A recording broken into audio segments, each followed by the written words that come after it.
Disclaimer. Liberation. J.K. Rowling always wins. George and Fred joined Hermione, Harry, and the Lovegoods at the building for the housewarming party. They'd been lucky enough to find an abandoned shirtwaist factory in a decaying industrial park on the outskirts of Nottingham. It was small, and the magical presence in the city was higher than Hermione would have liked, but it had all that they needed. Offices, meeting rooms, a factory floor, a kitchen, and even some makeshift sleeping quarters they could use. The rest of the magicals were confused when Hermione wanted to make extra sure the fire doors worked properly, but it turned out fine. The building had been built after 1911. Hermione had claimed a corner of the upper floor to turn into a loft with a desk and a cot, and covered the walls with blackboards so she could continue her arithmancy work there. The kitchenette was expanded into the break room and turned into a full kitchen with magic. And a part of the factory floor was cleaned up and converted for Mr. Lovegood's new publication. The exterior of the building was hidden thoroughly, a Fidelis charm with Hermione as the secret keeper, plus more conventional wards. To Muggles, it would look like an overgrown lot of no interest to anyone. "Nice place you have here," Fred said. "Looks cozy." It really didn't. "It's good enough for what we need," Hermione said. It had been dirty, rusty, and filled with vermin when they found it, but magic did a quick job of clearing out such non-magical grime if you didn't need to be delicate about it. Now it was quite livable. "It looks like you're pretty well set," said George. "You've got what you need to get by, you can do your work, Mr. Lovegood can start his newspaper." "Wait, can he?" "Yes, he can," Hermione said with a smile. "Mr. Lovegood, I was just about to show you." She led the group out to the factory floor, where they had set up all the equipment he would need to make a cheap magazine. Mr. Lovegood already knew about a lot of it. There was a large stock of paper, various kinds of ink, and art supplies. He'd also seen the typewriters, though he was bemused by them, and the stock of ribbons, special paper, backup parts, and so on. But he hadn't seen how they would actually be printing. "There's no press," Fred pointed out obviously. Indeed, the only piece of equipment that was hidden was a small work table with a sheet draped over some machine. "No," she admitted. "It was too much trouble. Too big and complicated, too expensive, too hard to get hold of one, especially discreetly, and making one wouldn't fare much better." Mr. Lovegood frowned. "Then how am I going to be printing my newsletter?" he asked. "With a poor man's press the Muggles invented a while back." Hermione smiled and pulled away the sheet. "Mr. Lovegood, this is a mimeograph." Mr. Lovegood's eyes widened, and he approached the machine, examining its mechanism. He wasn't familiar with it, but it looked like he could figure a lot of it out. "Amazing," he said. "It's so small. I can see roughly what it does, but how does it work, Hermione?" "It prints pages using an ink roller and a wax paper stencil. It's not as good as a proper press, I'll admit. It doesn't do photos, or colors at all, really, but you can print a magazine on it." "That's too bad," Luna piped up. "The illustrations in the Quibbler were always so nice. I enjoyed drawing many of them myself." "You can still draw them, Luna, only in plain black ink now," Hermione assured her. "We'll make do, Moonbeam," Mr. Lovegood said. "Okay, this makes sense," he said, continuing to look over the machine. George and Fred were taking an interest as well. "But how do you make the stencils?" "With a typewriter, Mr. Lovegood." She pointed at the other pair of Muggle devices. "Ah, I suspected as much from the letter keys. And how do those work?" "Well, ordinarily, you'd learn months learning to press the keys in the right order fast enough to write articles. But luckily we have magic. George, Fred?" The twins looked up at her. "I thought if you put your heads together, you could enchant these to take dictation in a day or two." "Aha! A challenge!" George said. "I knew there was a reason you kept us around," Fred grinned. "Oh, and the fact that I'm dating her had nothing to do with it?" George countered. Hermione rolled her eyes. They'd get it done. Fred started experimentally pressing the keys on one typewriter and watching how it worked. "Muggles come up with the cleverest things," he said. Don't know that it'd be much better than writing unless you're writing a book." "It's much faster than writing with quills if you're good at it," Hermione said. "I haven't had a lot of time to practice, but I could probably type faster than I write." "Well, we'll get it working smooth as quicksilver, don't you worry," George told her. "If the Death Eaters think they can stop the free press, they've got another think coming." "Hear, hear!" Mr. Lovegood said loudly. They relaxed for a while after that, just enjoying the company, but that evening the twins told her another idea they'd been working on. "You know, Hermione, we've been thinking too," George said. "About our old friend, Lee," Fred added. "You see, Lee was talking about going into the radio business before he died. He knew more about the Wizarding Wireless than anybody." "Okay, so?" Hermione said. "So, we've got all his notes," Fred told her, "and we reckon we could start our own station, take over the airwaves." "A wireless station?" she said. "Yeah, maybe with a password so only our allies can hear it, or else one that drowns out the regular wireless so we can say what we want to say." "So, a pirate radio, then," she replied. "Pirates? That could be pretty cool," George said with a grin. That wasn't exactly what she meant, but she didn't bother correcting him. She thought back to how Muggles did propaganda during the World Wars. That could actually be really useful," she said. "Especially to reach the most people quickly. But you're going to have to do it without me," she said. "I've too many projects as it is. I can speak on air, but that's it." "Don't worry, Hermione," George said. "We've got it covered."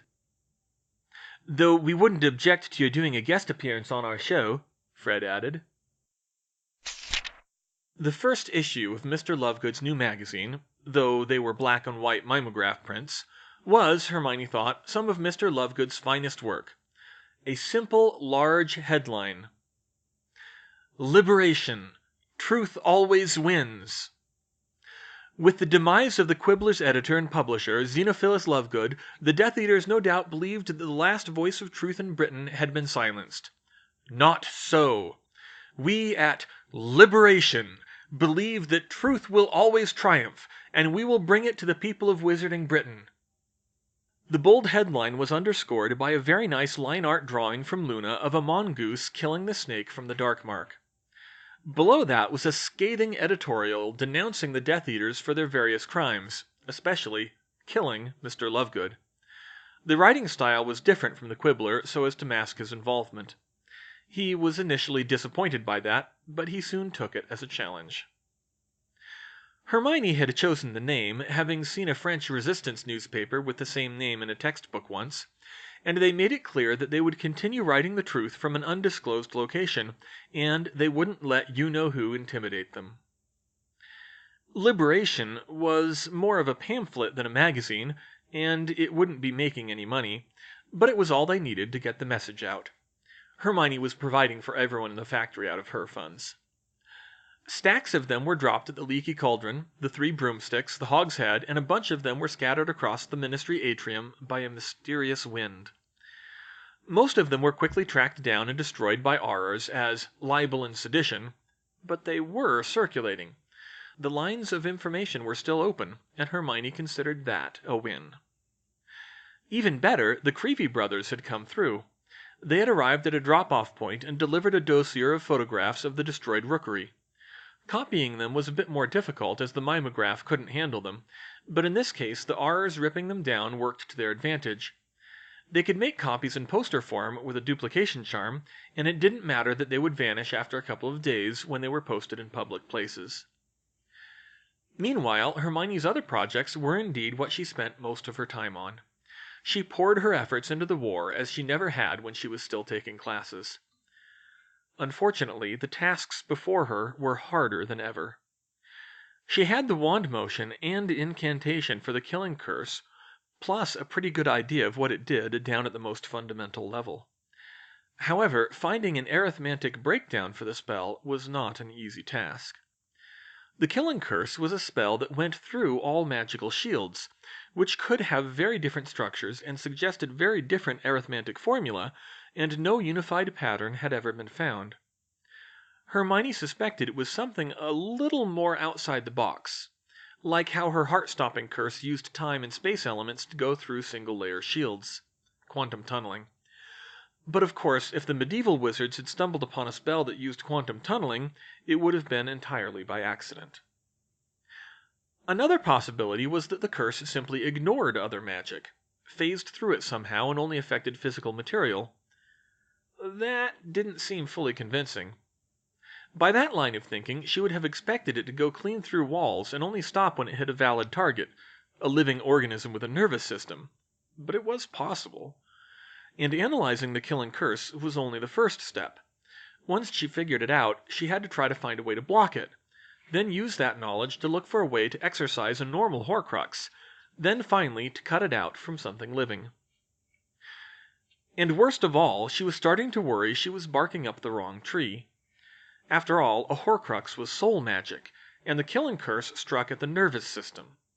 Her planned soul detection charm might prove more promising. That had its roots in both the Hominum Revelio spell and the ritual magic she studied with Dumbledore and, later, Bill. But that was a whole other line of research that would take time to work through, and now she was just second-guessing herself. Add to that continuing to train up her apparition skills, and possibly do an arithmetic analysis of it, learning to cast the Fidelis charm, and generally expanding her personal spellbook, it was a lot of work. Sleepless nights were spent trying to hack through her tangle of problems. The blackboards in her loft became covered with figures that she scribbled over violently when she grew frustrated. Books and notes became strewn haphazardly over the floor as more and more of them became irrelevant to the task at hand, covered with the little bits and pieces of solutions and half-finished ideas for spells that really wouldn't be useful to the war at all. Or if they were curses inspired by her parents' medical books that were too dark for even her to use. There was an extraordinarily rare medical condition called Ondine's Curse, caused by brainstem injuries that suppress the autonomic breathing reflex. Without it, the body couldn't breathe on its own without conscious direction. The idea was intriguing to her on an aesthetic level. Made into a curse and done properly, the victim might not notice anything at first, but they would suffocate as soon as they fell asleep. Hermione actually got most of the way to a solution before she dropped her notes in horror at what she was creating. This was a weapon of terror, a curse only an assassin would use. It was useless in a fight. But then she second-guessed herself again. If she could come up with it, she thought, Rookwood might be able to, too. Ondine was a well-known folk tale, after all, and it was the kind of thing he would do. It might behoove her to get in front of it and find a counter-curse. Besides that, the idea of curses that affected the brainstem gave her some ideas for new stunning spells. Spells that actually could be useful to her, and then she was off to the races on that. The whole episode distracted her for the better part of 3 days, and wiped her out emotionally, and that was only one of the problems she had getting anything useful done. As the days wore on, she could tell she was wearing herself out, but she felt so guilty about the time she was losing, not to mention the urgency of the project, that she continued to push herself, even though it really only compounded the problem. She would fall asleep on her cot at increasingly odd hours, the lights still on, with some of her notes or one of her magical tomes lying by her side. She would catch herself staring at the newspaper for half an hour without really reading anything important, or lose herself in a barely relevant magical theory book, or sometimes even a science fiction novel, and wonder afterwards where the time went. She was making progress, it was true, but it wasn't fast enough, and worst of all, she knew that she could get more done, had got more done in the past, if only she could stay focused on the task at hand. She was even starting to regret the time she'd taken out for her night vision charm, even though that did have practical applications if you were careful about how you used it. Despite the growing evidence that it was the wrong direction, she continued to focus on the killing curse for the main thrust of her research, still consulting Bill and occasionally others when she thought they could help. Even though she had her doubts it would solve the final problem, she thought she was close to a breakthrough, and it would still be worth it if she could find a way to block it.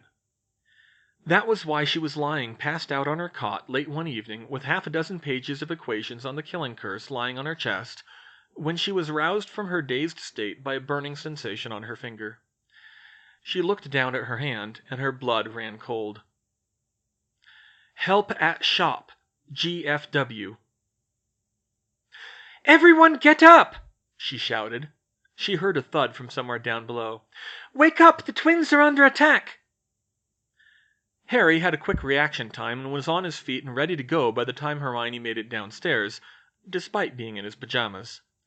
Luna and Mr. Lovegood were stumbling around, bleary-eyed, having already gone to bed earlier. "What's going on?" Harry demanded. "I got a message from George. The shop is under attack."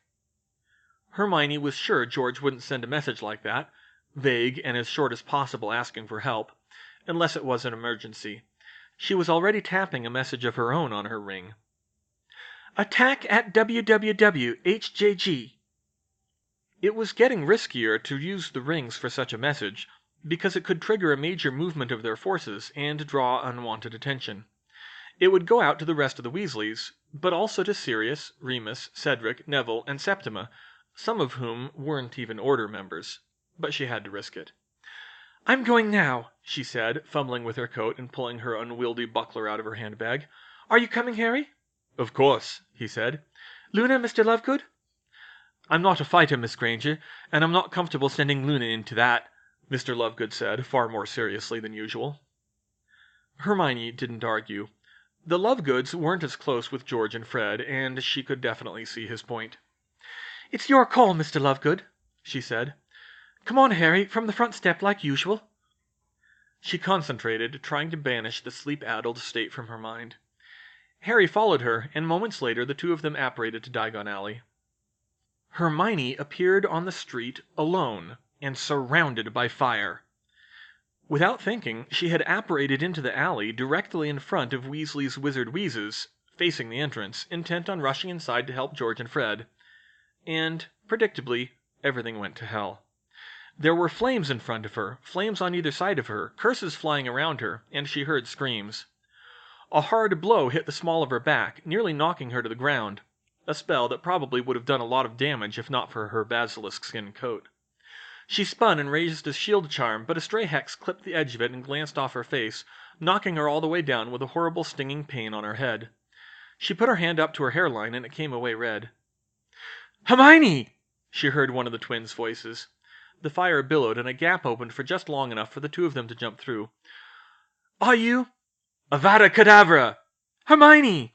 Hermione saw the green light headed towards her and raised her buckler in the path of the spell and squeezed her eyes shut. It exploded on impact, driving fragments of the carbon nanotube plate into her arm.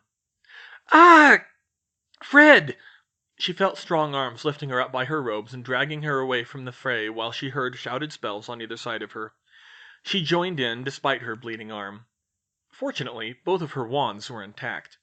Another gap opened in the flames, but it looked too small to pass through. She resisted when George tried to push her on, but they were suddenly thrown forward by the force of multiple spells hitting him in the back, flying straight into the fire and through the shattered door. She screamed, but the flames only licked her harmlessly, and she flew through and collapsed sprawled on the shop floor. "Flame-freezing charm," she thought. The sickening crunch when George and Fred landed was much more alarming. They sprawled on the floor of the shop, the fire held back by the wards, though they wouldn't hold for long. She looked up to behold a horror show. The shop was half destroyed, the merchandise blasted across the floor, some of it burning from the internal destruction. The anti-fire wards were still working, but the anti-curse wards definitely weren't. She looked for the twins and was horrified to see George leaning against the wall, clutching his chest and clearly favoring one leg. Fred was struggling to his feet, his face burned, cut, and bloody from her shield exploding in his face. "What the hell were you doing?" She looked back and saw George glaring at her. She wasn't sure she'd ever seen him so angry before. Explosions of spellfire were sounding around them. "I was trying to get to you," she said. "So you dropped straight into no man's land?" he shouted. "I'm sorry, Harry." She looked around. Harry was nowhere to be seen. She heard shouts and screams from outside. If she was lucky, Harry had done the smart thing and appeared behind the Death Eaters. George looked at her face and paled, despite his anger. "Hermione?" He stopped and pointed at the top of her head. She still felt the stinging pain on her forehead, and blood was dripping in her eyes. The others would need tending to fast as well. "Reflectere!" she cast, conjuring a mirror so she could see the damage, and she gasped. A flap of her skin and hair was flapping loose from her skull, and half her face was streaked red with blood. "Instant scalping hex. Has to be," George said. "Damn it, I don't know how to heal it." Hermione knew that would have to be fixed, and fast. At a loss, she bit down hard on her left sleeve and mumbled, "Fascio Sutra," through it. The pain nearly blinded her as she ran her wand along the cut down her hairline and conjured stitches to hold the skin back together. She turned to Fred. He'd need stitches too if they couldn't get out fast. She started to look over his wounds. Boom! An explosion ripped through the front of the shop, knocking all three of them onto the ground again. Hermione jumped up, casting curses through the new opening in the wall. "Freddy, how you doing?" George said. "Not good," Fred groaned. "Can barely see straight." He got back up and started casting again, but he was blinking from the smoke in his eyes and basically casting blind. Granted, they were fighting nearly blind anyway. The fire ringed the shop, obscuring the view of the Death Eaters. It looked like Bellatrix's specialty, casting fire that wouldn't be frozen or dissipated for more than a few seconds. Through the flickering flames, Hermione could see at least half a dozen Death Eaters casting curses, including killing curses, into the shop. They could see them coming well enough, but it was still incredibly dangerous having to dodge them. One of the Death Eaters dropped, but she couldn't see who, or what, was on the other side. The shop itself was burning, fast. They wouldn't be able to stay for very long. "Dobby!" she called. Nothing happened. "Dobby!" Still nothing. "I thought the Death Eaters didn't think about elves," she hissed. "Damn, Rookwood, he saw last time. Can we get out the back?" "We'll have to try," said Fred. "They'll come in after us," George protested. Hermione looked out at the battle. Ash. There was so much ash in the air. So much carbon. "I can stop them," she said. A wave of her wand and her razor thread assembled itself at the molecular level and formed a tripwire across the door at ankle height, and another at knee height just in case, then more across the windows. They wouldn't last long in the heat, but they would buy time. "Okay, move!" The three of them backed away, darting from display to display for cover as the shop was beginning to collapse around them. She had just enough time to tap half a message of warning on her ring. And then there was a thud and a scream. Someone had walked right into the tripwires. Smash! The windows blew inward, shards of glass flying everywhere. The Death Eaters hadn't taken kindly to that move. Two of them jumped in through the newly cleared window, but before they could cast a spell, Hermione felt a blast of heat behind her, and she heard a thump and a whistling sound. "George, what was that?" she asked. "Fireworks!" he squeaked, and they all stared at each other, including the two Death Eaters. "Run!" all five of them yelled at the same time. Hermione, George, and Fred all turned and ran, but there was nowhere to run. Running forward would mean running straight into the Death Eaters, and backwards would mean running through the exploding back room. Hermione took a third option. "This way! Calcifrengo! Dispulso!" They ran straight through the wall. "Get down!" George tackled her onto the pile of bricks as a barrage of spells flew over her head, another crunch sounding as he landed on top of her. One of the curses caught him in the shoulder, but he kept moving. "We have to get out of here," Hermione said. She pushed herself halfway up and started to turn, and fell on her face, smashing her nose painfully against a brick. "Damn it!" "Anti-apparition wards," said George, unhelpfully. Hooded figures stepped forward, dispersing the fire, even as she could still see spellfire being exchanged with another group of Death Eaters behind them. Hermione scrambled down to the pavement and vanished to the pile of bricks into the Death Eaters' faces, but they casually batted them aside. The three huddled behind George's shield, and Fred swiped his wand, shattering the glass in the neighboring building's window and slamming it into the Death Eaters' sides. That helped a little bit more. Hermione really didn't know how to fight superior numbers of opponents. One was fine, even two or three, but there weren't many offensive spells with a large area of effect to stop a large force. Pettigrew's fragmentation grenade curse could potentially be very effective, but it had far too much risk of collateral damage, including to herself and her friends. Concealment, on the other hand...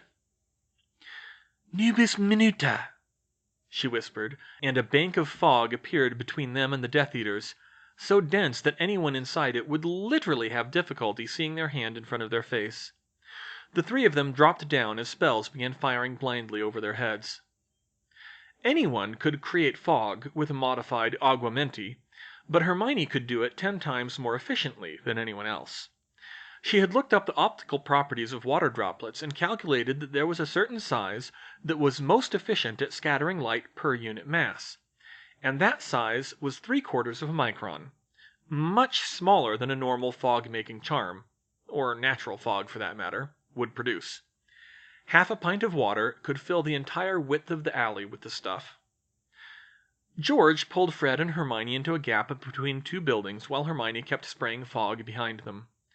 It was so thick that the Death Eaters wouldn't even see the gap as they ran by. George fell to one knee and stifled a cry of pain, but he whispered, "Nice one." "Thanks," she replied. "Are we out of the wards?" "No, but if we're lucky they'll think we escaped and leave." "They're smarter than that, some of them," she said. "But they're also being chased by the Order. Fred, how are you doing?" Fred was shaking, his wand loose in his hand, and seemingly unable to speak. Now that she noticed, George wasn't looking so good either. His robes were torn open at the shoulder, blood was running down his back, and his trouser leg was bloody.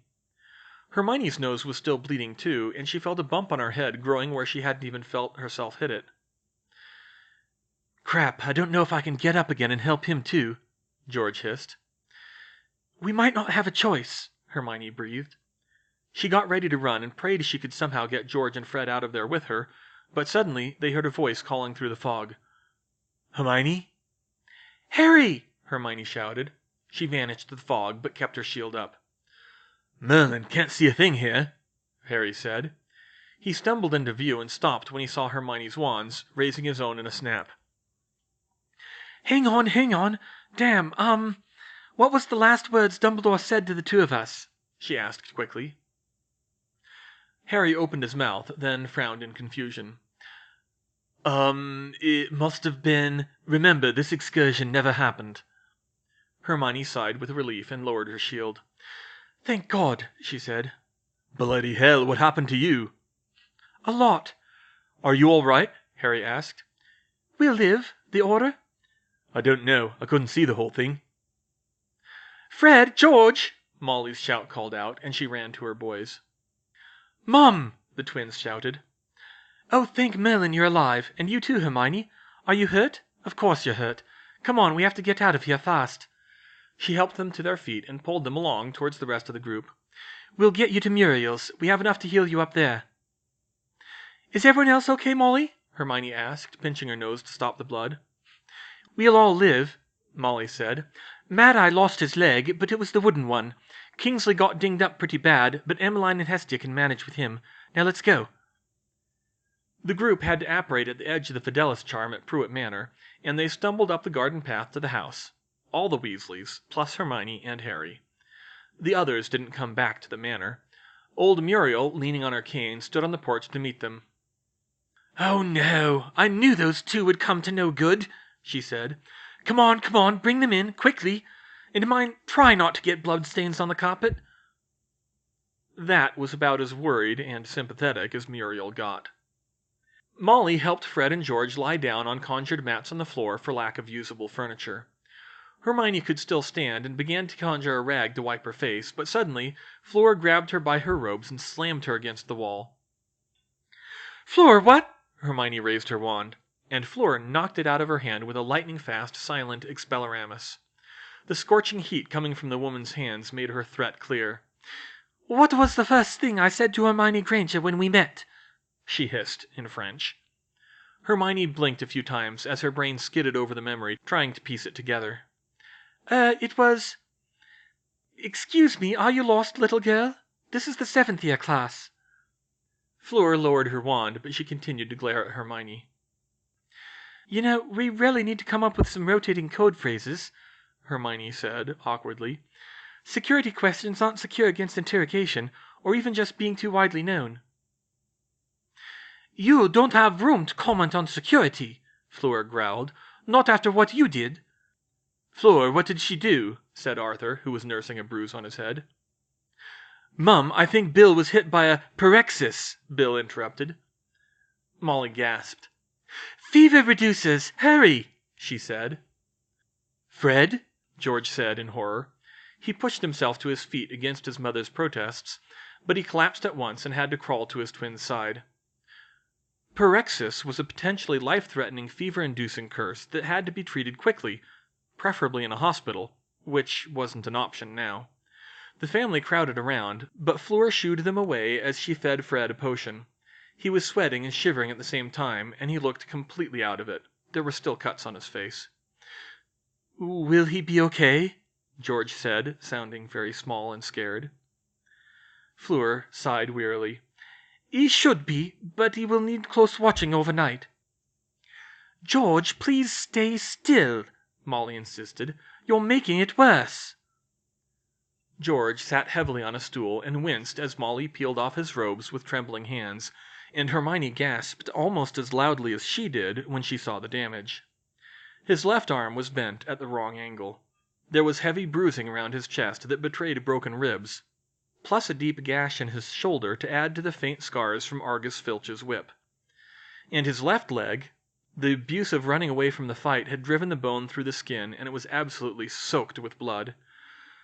Oh, I need more hands, Molly said as hers were stained red from her work. Oh, my baby, how did you ever run like this? Hermione looked away, unable to bear the sight, and looked down at her arm, where the buckler had shattered. Her basilisk skin coat had protected her from most of it, but there were a couple of nicks in her hand. She wondered if they would scar. Second-hand exposure to the killing curse was nasty business. Hold still, George, Molly muttered. Now, please, what happened, and what did Hermione do?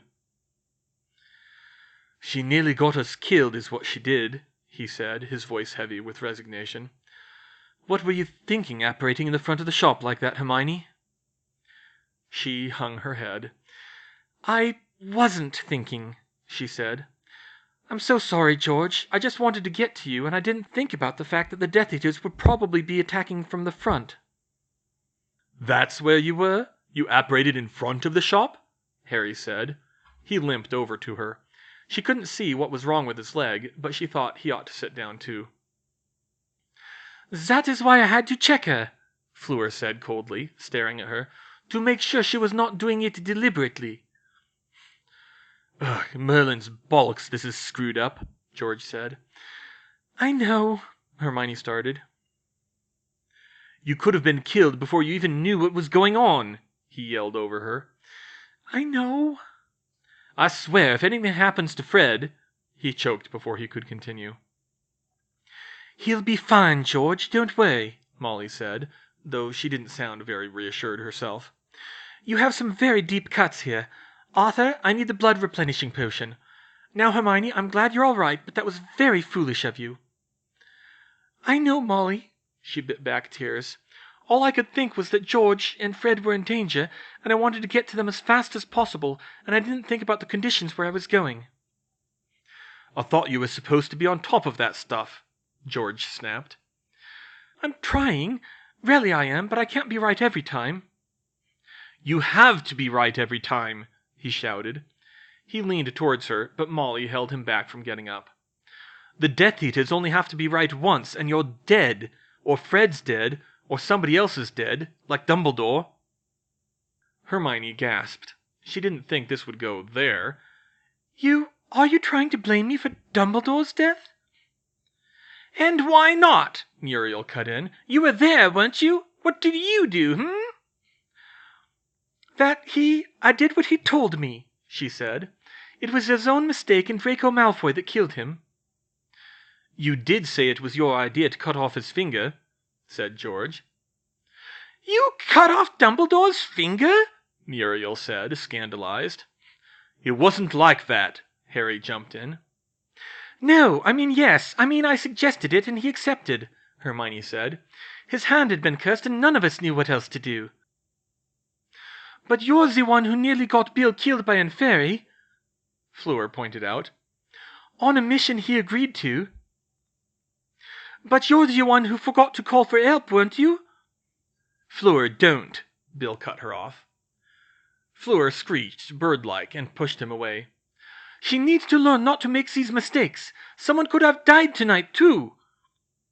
Hermione felt like she'd been punched in the gut. She knew she'd been sloppy, and this was the second time in not too long a period where it could have gotten someone killed.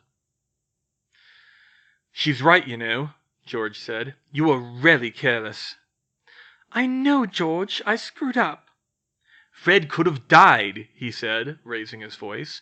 Fever curse, a concussion, cursed wounds. I saw his face. He's not going to be the same after this. I know, and I have to live with that, she sobbed. Please, I just want to help. I think you've done enough, George said. Hermione snapped back like she'd been bitten. She couldn't remember George ever looking at her with such coldness. Desperate, she tried one more time. Look, I know I messed up. I'm trying to fight a war that I'm not at all equipped for, and I nearly got us all killed, yes. But I want to fix it. I don't want this to happen again any more than you do. But right now, I'm just trying to get by with what I've got because I don't know what else I can do. George stared at her, but then slowly lowered his gaze. Hermione, Look, I can't do this right now. George, Hermione said, reaching out to him. Hermione, Molly said gently, I think it would be better if you waited in the guest bedroom. Hermione stood dumbfounded for a moment, then turned and nearly ran out of the room, pushing past Ron and Ginny to get to the guest bedroom. She sat down on the edge of the bed and pressed her hands over her eyes. This was a complete screw-up. Fred was hurt bad. George was so worried about him that he couldn't stand to be in the same room with her. And the worst part was, it really did start with her mistake. She came in the wrong place, and Fred nearly died for it. And he wasn't completely out of the woods yet. After a few minutes trying to quell her racing thoughts, Hermione opened her handbag. She'd screwed up so thoroughly that she wanted to do something, anything, to try to make up for it. She pulled out some of her notes on the killing curse and tried to work them over, but after just a minute of concentration, she was so frustrated that she threw them down, scattering them over the floor, and flopped back onto the bed.